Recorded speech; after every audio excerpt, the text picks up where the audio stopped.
Hey, Tech Guide Ninjas here. Hope you're having a good day today. So today we're looking at how to add a neon text effect in Canva.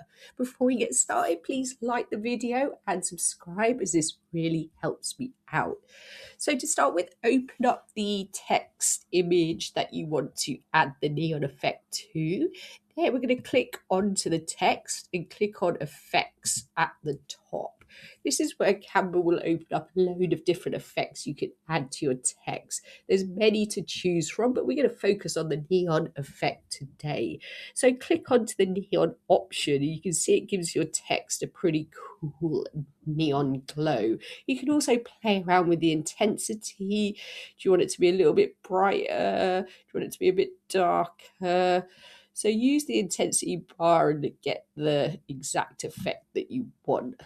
Another option for neon effects is the neon lights. So I'm going to click onto there. As you can see, it gives you a pink neon effect. And again, you can play around with the intensity to get it exactly how you like. So that's it for today. That's how to create a neon text effect in Canva. I hope that was helpful. Please like the video and subscribe. I will see you soon.